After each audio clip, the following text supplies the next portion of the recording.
Draw हो चुकी है। बांग्लादेश फुटबॉल और इंडियन फुटबॉल दोनों का फ्यूचर डिसाइड हो चुका है।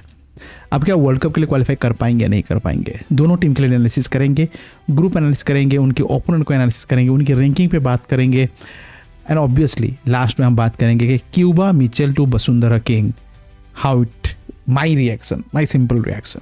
बाय द वे ये वीडियो जो पूरा देख रहा है प्लीज़ टाइमलाइन में ऐड कर दीजिएगा इंडियन फुटबॉल, मतलब इंडियन वोमेंस फुटबॉल, फिर बांग्लादेश वोमेंस फुटबॉल और उसके बाद क्यूबा मिचेल, सो तो जिसको जो भी सेक्शन देखना है वो आराम से देख सकता है।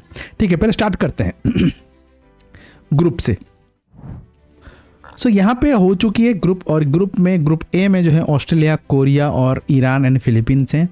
ग्रुप बी में DPR Korea, China PR, Bangladesh and Uzbekistan है। एंड यहीं पे गेम चेंजर है बांग्लादेश के लिए, जो कि मैं आगे जाके बात करूँगा। ग्रुप सी में आते हैं तो जापान, वियतनाम और इंडिया एंड चाइनीज़ ताइपी हैं। पहले बात करते हैं इंडिया के ऊपर, फिर बांग्लादेश में बात करेंगे और उसके बाद हम जाएंगे क्यूबा मिसल के ऊपर। तो पहले बात करते हैं हमारे इंडिया के ऊपर। सो इंडिया पे हम जाएंगे तो इंडिया का जो सिनेरियो है, चलिए, सो नवीन मित्तल ने बहुत इजी काम कर दिया मेरा। इमीडिएटली उन्होंने बता दिया कि कौन से ग्रुप्स के जो प्लेयर हैं ग्रुप सी के वो कौन से रैंक है। तो इंडिया का 70 रैंक है, सबको पता है। इसके अलावा हमारी जो नेक्स्ट टीम है वो 42 में आता है, जो कि बहुत ज़्यादा डिसेंट है हमारे लिए, क्योंकि दैट विल डिसाइड कि हम लोग किस लेवल पे खेलेंगे। एंड उसके बाद 37 में आती है जो है आपके वियतनाम, एंड 7 में आता है जापान। यस, थोड़ा जापान का जो है वो थोड़ा टफ है। और ग्रुप ए से, मतलब पॉट 1 से जो भी टीम थी, ऑस्ट्रेलिया, जापान और डीपीआर कोरिया, तीनों ही टॉप टीम है और ये तीनों ही वर्ल्ड कप जाएंगे, गारंटीड, लिख के ले लो मेरे से। उससे अच्छा है कि हम डीपीआर कोरिया से अच्छा हमको जापान मिला है। अगेन यहाँ पे कोई कंपटीशन नहीं है, ऑस्ट्रेलिया भी आता तो भी टफ है भाई, उनका होम ग्राउंड है। सो हम किसी से खेलने के लायक नहीं है ग्रुप 1 में, जो पॉट 1 में है। हमारी लड़ाई है वियतनाम और चाइनीज़ ताइपी से, जो कि 37-42, मतलब दोनों की लेवल सेम है। 37-42 में क्या ही डिफरेंस है बताओ।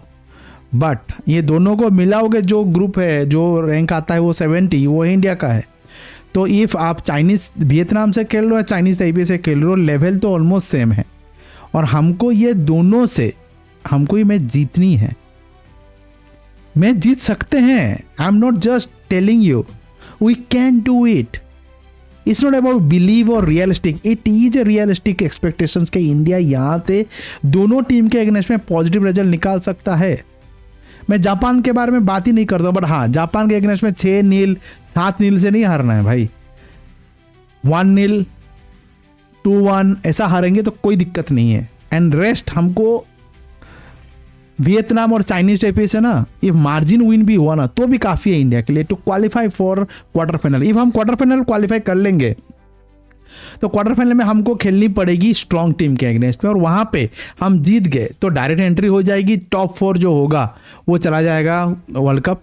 फिर इफ हार गए तो उनके बीच में जो 4 टीम हार जाएगी, 4 टीम जीतेगी, 4 टीम हारेगी, जो 4 टीम हारेगी उनके बीच में प्लेऑफ होगा, उसमें हमने जीत गया तो भी हम चले जाएंगे 6 नंबर पे, 5वें या 6ठे नंबर पे।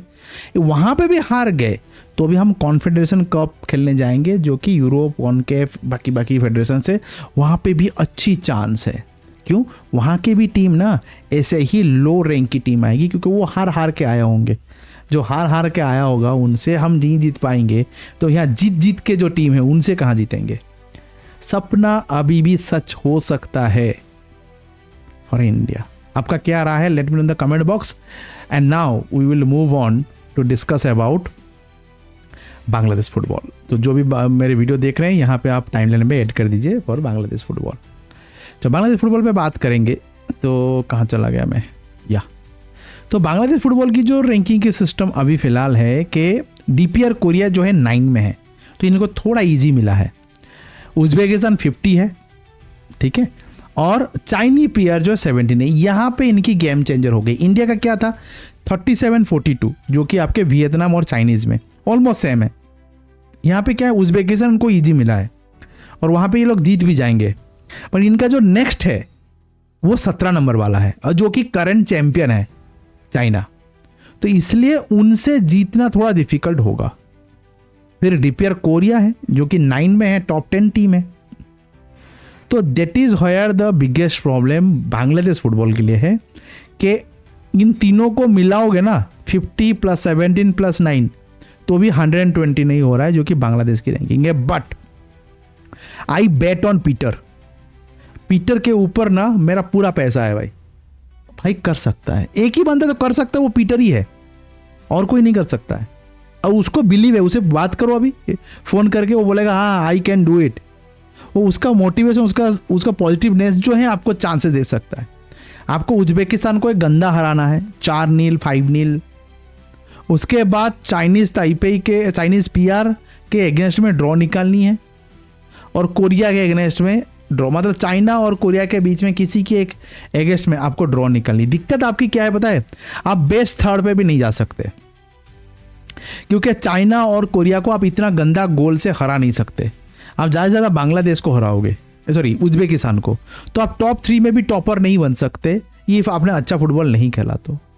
सो बांग्लादेश के लिए चांसेस बहुत टाइट है, बट हाँ it's not impossible, you gas can do it and Peter is the only guy who can believe and can do that. आपका क्या रहा है, let me in the comment box. क्या आप थर्ड पे रहोगे या फोर्थ पे रहोगे, उज्बेकिस्तान से भी जीतोगे या नहीं जीतोगे, कोरिया से क्या रिजल्ट होगा, चाइना से क्या रिजल्ट होगा, late me in the comment box. ठीक है, चलते हैं मेन स्क्रीन पे। देखिए मैंने ये दोनों के बारे में बात कर ली, आपको कैसा लगा, आपका क्या राय है, let me in the comment box. और अभी चलते हैं और बात करते हैं Cuba Mitchell to Vasundhara king.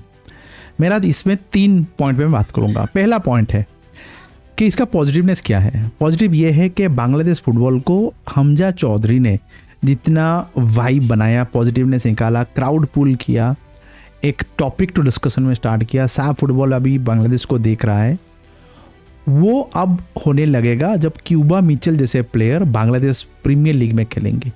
Bangladesh premiere league से अनरेटेड लीग, ये आपको भी पता है, पर उसमें इन्वेस्टर को अट्रैक्ट करनी है, ज़्यादा पब्लिक को बाहर निकालना है, स्टेडियम में बुलाना है, स्टेडियम फिल करना है, जो आपकी टेलीकास्ट है उसको बेटर करनी है। तो क्यूबा मिचेल जैसे बड़े बड़े साइनिंग आपको चाहिए, और जिस तरीके से कोच भी साइनिंग हुए वो तो मास्टर क्लास है वसुंधरा से। और भी फहीमुद्दीन या जो भी आपके पास प्लेयर्स हैं, तो जैन हकीम फिर वेंडर, जो भी आपके ओरिजिन प्लेयर्स हैं जो 7th 8th 6th 4th 3rd league में खेल रहे हैं, they can come and play for Bangladesh football premier league. इससे क्या होगा, लोग उनको देखने आएंगे, फुटबॉल का राइज होगा, फुटबॉल में अपॉर्चुनिटी मिलेगी। Second which is a area of concern for me as a Indian fan, as a SAFF football, कि इनकी जो क्वालिटी है वो डीके करेगा। डीके मतलब नीचे गिरेगा ऑब्वियसली। सुनील छेत्री जी जो हमारे लेजेंड है, वो पोर्तुगाल गए थे खेलने के लिए, वो पोर्तुगाल में खेले होते तो उनकी लेवल बढ़ती रहती, इंडियन सुपर लीग में आ गए, उसके बाद कोई बढ़ा नहीं। क्यों, यहाँ पे कंपटीशन उनसे बेटर कोई है नहीं। क्यूबा मिचेल से कोई बेटर प्लेयर है यहाँ पे नहीं है। तो क्या होगा, क्यूबा मिचेल यहाँ पे एक कंफर्ट जोन में बैठ जाएंगे और हीज इम्प्रूवमेंट वॉन्ट कम। ऑब्वियसली यार, बांग्ला वसुंधरा किंग में उनकी इंप्रूवमेंट होगा या फुलहम में, सडरलैंड में या लालिगा में उनका इंप्रूवमेंट होता है, अभी बताओ। ऑब्वियसली ना यहाँ पे उनका डेवलपमेंट, क्योंकि उनको मुझे पता है लालिगा 2 की टीम अप्रोच कर रही थी, वहाँ पे इंप्रूवमेंट होती, उनकी फैसिलिटी, उनकी टैक्टिक्स, उनकी जो एनवायरनमेंट है वो इंप्रूवमेंट होता, पर वो इंप्रूवमेंट नहीं होगा, उनका डीके होगा, नीचे जाते रहेंगे, आगे जाना तो बहुत मुश्किल है। थर्ड वेरी इंपॉर्टेंट, बांग्लादेश के लिए कितना इंपॉर्टेंट है, बांग्लादेश फुटबॉल के लिए, मतलब नेशनल टीम के लिए। बांग्लादेश नेशनल टीम के लिए ये अच्छी न्यूज़ नहीं है, बांग्लादेश फुटबॉल के लिए अच्छी न्यूज़ है, बांग्लादेश फैन के लिए अच्छी न्यूज़ है, क्यूबा मिचेल के लिए अच्छा न्यूज़ है क्योंकि बहुत अच्छा पैसा कमाएंगे। बांग्लादेश नेशनल टीम के लिए अच्छी न्यूज़ नहीं है। उनको चाहिए था ओरिजिन प्लेयर, उनको नहीं चाहिए बांग्लादेश के प्लेयर। अब क्यूबा मिचेल बांग्लादेश के ही हो जाएंगे ना, क्योंकि यहीं पे तो एक साल बे साल रहेंगे यहीं पे ही। अब क्या इसको देखते देखते फहीमुद्दीन आ जाएगा, तो आप सोचते हो कि भाई इटली का प्लेयर यहाँ पे आके खेलेगा तो क्या ही होगा, जैन हकीम आ जाएगा, ऐसे सब प्लेयर आ जाएंगे। तो मेरा ये मानना है कि इन बांग्लादेश नेशनल टीम को लॉस है बांग्लादेश प्रीमियर लीग का प्रॉफिट है, बांग्लादेश फैन के लिए 50-50 है। आपका क्या राय है? Let me in the comment box. This for today, आपका क्या राय है बताइए। Bye bye.